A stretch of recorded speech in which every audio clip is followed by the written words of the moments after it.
नमस्ते बच्चों, मैं सरोज गोस्वामी, सहायक आचार्य भूगोल, सनातन धर्म राजकीय महाविद्यालय ब्यावर। आज का जो हमारा टॉपिक है वो मानव प्रजाति, ह्यूमन रेसेस। तो हम आज मानव प्रजाति के इसकी परिभाषा, डेफिनेशन की अलग अलग विद्वानों ने मानव प्रजाति के बारे में क्या क्या कहा, क्या क्या परिभाषाएं दी उसके बारे में, तथा विकास के कारक कि मानव प्रजातियों की उत्पत्ति क्यों हुई, उनके विकास के कारकों के बारे में अध्ययन करेंगे। तो इसमें सबसे पहले जो है वो है मानव भूगोल। आपके मानव भूगोल के अंदर मानव जो आपकी प्रजातियां हैं, तो रेसेस, मानव प्रजाति का अर्थ कि मानव प्रजाति वास्तव में क्या है।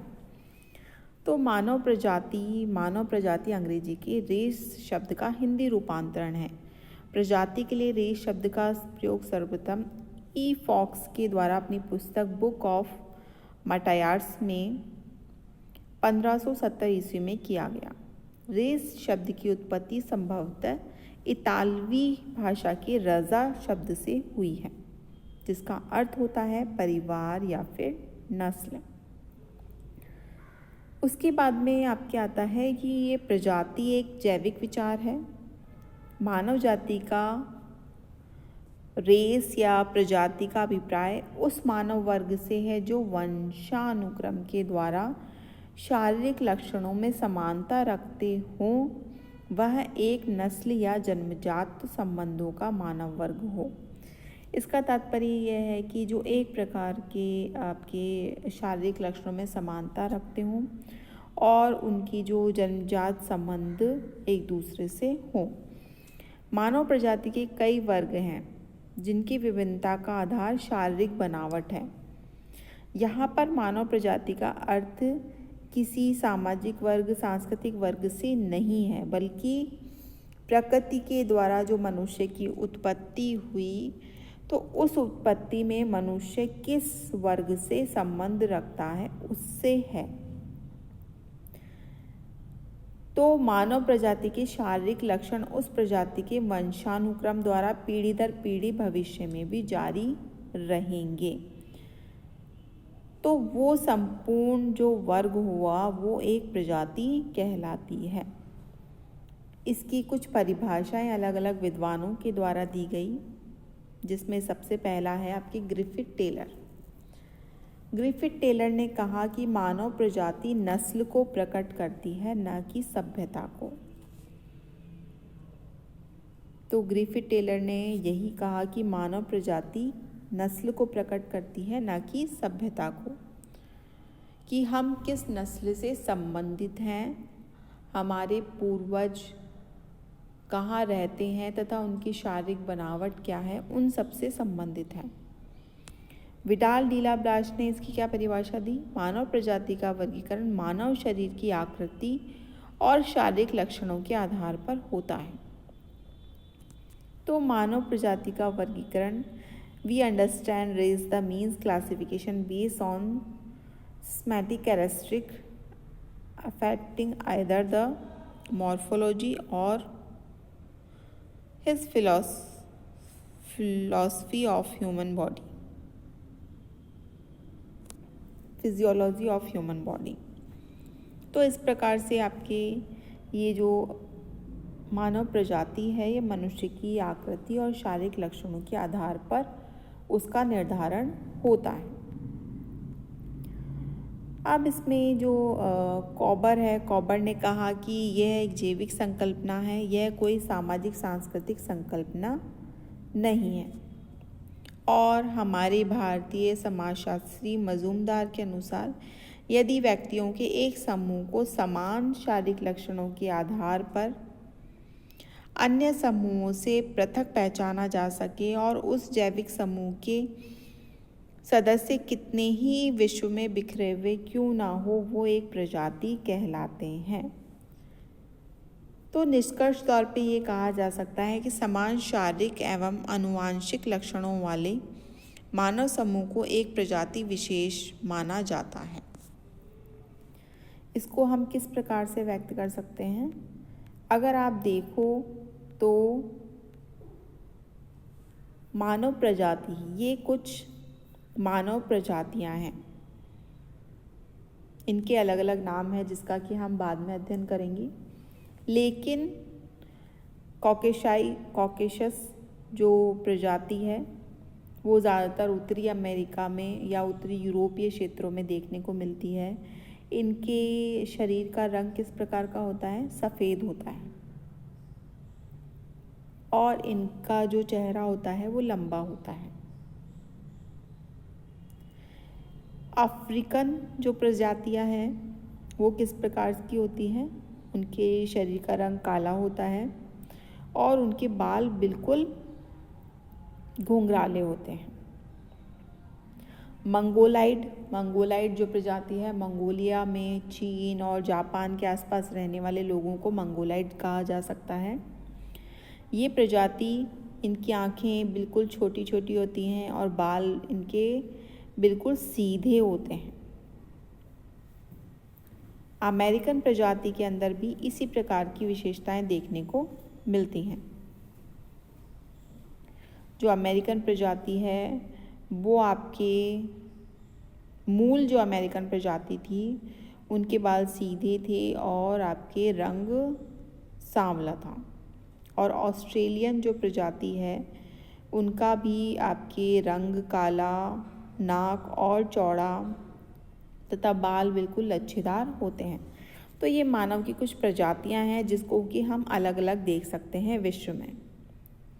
जैसे कि भारत में रहने वाले जो भारतीय हैं वो उत्तरी अमेरिका में रहने वाले लोगों की लक्षण, उनके जो शारीरिक लक्षण हैं उनसे अलग होते हैं। चीन में रहने वाले लोगों की प्रजाति अलग होती है। तो इस प्रकार से जो एक वर्ग से संबंध रखते हैं मनुष्य, उनको एक प्रजाति का नाम दिया गया है।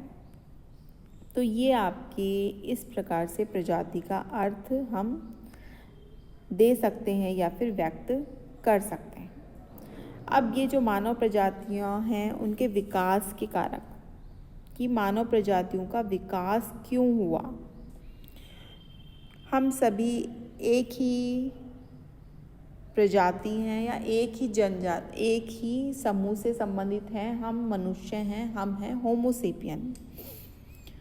होमोसेपियन का मतलब ये है कि बुद्धिमान प्राणी। तो हम सभी होमोसेपियन हैं, हमारे पूर्वज वानर ही थे, उन्हीं से हम सबकी अलग अलग प्रजातियों की उत्पत्ति हुई है। लेकिन भारत में रहने वाले निवासी अमेरिका तथा चीन में रहने वाले निवासियों से अलग होते हैं। मंगोलिया में रहने वाले प्रजाति अमेरिका तथा अफ्रीका में रहने वाली प्रजाति से अलग होती है। तो ऐसे क्या कारण है कि हमारी प्रजातियों के, हमारे वंशज एक होने के बावजूद भी हमारी प्रजातियां अलग अलग हैं? तो उनके कारणों के बारे में अब हम अध्ययन करेंगे। कोबर के अनुसार अंतरजातीय विवाह, प्राकृतिक चयन, प्राकृतिक पर्यावरण के ऐसे तथ्य जो प्रजातीय गुणों को निश्चित रूप से प्रभावित करते हैं। मानव प्रजाति के शारीरिक लक्षणों के समय परिवर्तन के साथ बदलाव भी आता है। तो मानव प्रजातियों के विकास में सहायक उन्होंने कुछ कारक बताए। सबसे पहला, स्थानांतरण की प्रवृत्ति। मनुष्य एक स्थान से दूसरे स्थान पे जो माइग्रेट करता है या जो प्रवास करके जाता है, तो वो आपके माइग्रेशन के कारण मनुष्य के जो शारीरिक व्यक्तित्व है उस पर जलवायु का प्रभाव करने के कारण उसके शारीरिक लक्षणों में बदलाव आ जाता है। दूसरा, ग्रंथि रस का प्रभाव। मनुष्य के शरीर के अंदर कुछ ग्रंथि रस होते हैं या कुछ हार्मोन्स होते हैं, उनके हार्मोन्स पर जलवायु का प्रभाव पड़ता है। उसके कारण हार्मोन्स अपना जो रस है वो कम या ज़्यादा स्राव करते हैं, जिससे भी मनुष्य के शारीरिक लक्षणों में बदलाव आ सकता है। प्राकृतिक चयन या जैविक परिवर्तन। भौगोलिक व सामाजिक पार्थक्य, कि वो प्रजाति कई वर्षों से एकांत में निवास कर रही हो और किसी और से उसने संपर्क स्थापित नहीं करा हो, उसके कारण भी वह एक नवीन प्रजाति को उत्पत्ति होती है। जलवायु का प्रभाव और प्रजातियों का मिश्रण की दो प्रजातियों के मिक्स होने के कारण प्रजातीय लक्षणों में विविधता आ जाती है, जिससे कि प्रजातियों की उत्पत्ति होती है। अब इसमें सबसे पहला है स्थानांतरण की प्रवृत्ति।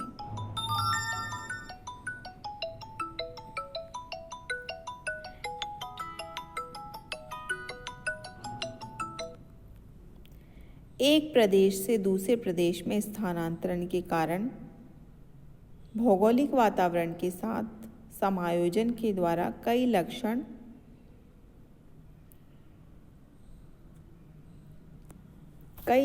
के कारण आपके प्रजातियों की उत्पत्ति हो जाती है। तो मैंने आपको बताया, एक प्रदेश से दूसरे प्रदेश में स्थानांतरण के कारण भौगोलिक वातावरण के कारण समायोजन के द्वारा कई लक्षण विलुप्त हो जाते हैं और नए लक्षणों की उत्पत्ति होती है। जैसे यूरोपीय देशों में रहने वाले जो श्वेत रंग के जो लोग हैं, जब वो भारत में आ जाएंगे तो जलवायु के प्रभाव के कारण उनके जो त्वचा का रंग है वो धीरे धीरे परिवर्तित होने लगेगा और वो सांवला होता जाएगा। तो स्थानांतरण की प्रवृत्ति के कारण उनके शारीरिक लक्षणों में क्या हो गया? बदलाव हो गया। तो इसके कारण एक नवीन प्रजाति की उत्पत्ति हो जाती है। दूसरा है ग्रंथि रस का प्रभाव। ग्रंथि रस का प्रभाव कैसे इफेक्ट होता है कि मानव शरीर में आकार व आकृति का निर्धारण मनुष्य की इन्हीं ग्रंथियों द्वारा होता है, जो मनुष्य के शरीर के अंदर स्थित है। विभिन्न जलवायु या भौतिक कारकों के अनुसार विभिन्न रसों का निर्माण होता है, जिससे कि अलग अलग प्रजातियों की उत्पत्ति होती है। पीयूष ग्रंथि के अधिक स्राव के कारण नाक, भौं और आँखें, इनका विकास ज़्यादा हो जाता है, जिससे कि पीयूष ग्रंथि का जहाँ ज़्यादा स्राव होगा वहाँ पर नाक, भौं और आँखें अधिक विकसित होंगी। थायराइड ग्रंथि के स्राव के कारण लंबाई पर प्रभाव पड़ता है। एड्रिनल ग्रंथि के स्राव के कारण त्वचा के रंग पर प्रभाव पड़ता है। तो इस प्रकार से आपके इन हार्मोन्स के इफेक्ट के कारण क्या होता है? मनुष्य के शारीरिक लक्षणों भी प्रभावित होते हैं। आर्थर कीथ ने कहा कि 1922 में कहा कि समस्त मानव प्रजातियों की उत्पत्ति एक ही क्षेत्र से हुई है। जैसा कि मैंने आपको बताया कि संपूर्ण मनुष्य के जो पूर्वज थे वो एक ही थे, लेकिन उनकी उत्पत्ति के बाद धीरे धीरे उनके लक्षणों में बदलाव आने के कारण नवीन प्रजातियों की उत्पत्ति हुई। तो आर्थर कीथ भी यही कह रहे हैं कि समस्त मानव प्रजातियों का उत्पत्ति क्षेत्र एक ही है। वह सभी एक ही पितरों की संतान हैं। शरीर की विभिन्न ग्रंथियों के पृथक पृथक क्रियाओं के फलस्वरूप प्रजातीय विभिन्नता उत्पन्न हो जाती है। तो इस प्रकार से मनुष्य के द्वारा अलग अलग ग्रंथि रस के प्रभाव के कारण अलग अलग प्रजातियों की उत्पत्ति हो जाती है। मैं अपने नेक्स्ट वीडियो में इसके बचे हुए जो बिंदु हैं उसके बारे में हम अध्ययन करेंगे। धन्यवाद।